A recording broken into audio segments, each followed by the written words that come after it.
بسم اللہ الرحمن الرحیم۔ السلام علیکم۔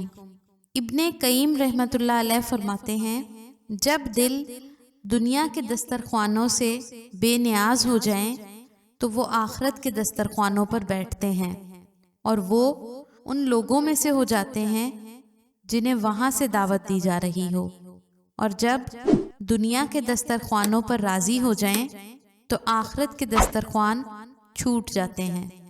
عیش پرست انسان کا دل دنیاوی لذات میں لگا رہتا ہے اور وہ ان کے حصول کے لیے انتہا درجے کا حریص ہوتا ہے، جیسا کہ اللہ تعالیٰ کا فرمان ہے، بلکہ تم دنیا کی زندگی کو ترجیح دیتے ہو، حالانکہ آخرت کہیں بہتر اور زیادہ باقی رہنے والی ہے۔ مختلف قسم کی دنیاوی لذات اور عیش پرستی کے ساز و سامان کے حصول پر حریص ہونے سے لوگوں کا ہدف سعادت و رتبہ کا حصول ہے۔ جب دل اس سعادت کو حاصل کرنے میں ناکام رہتا ہے تو بے چین، مضطرب اور پریشان رہتا ہے، یہاں تک کہ وہ اپنے مقصود کو پا لے۔ ان چیزوں کی سعادت ایک وہم اور سراب ہے جو کبھی بھی حاصل ہونے والی نہیں۔ انسان تو ہمیشہ ان کے پیچھے پڑا رہتا ہے، مگر اسے یہ سعادت حاصل نہیں ہوتی۔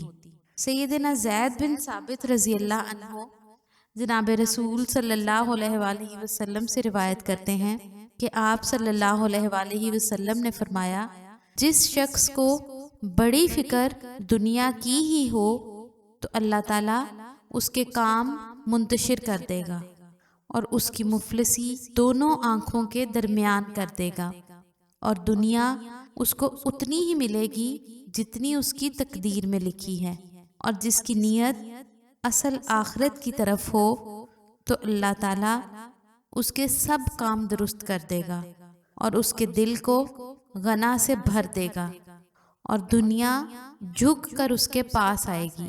یہ سنن ابن ماجہ کی حدیث نمبر 4105 ہے۔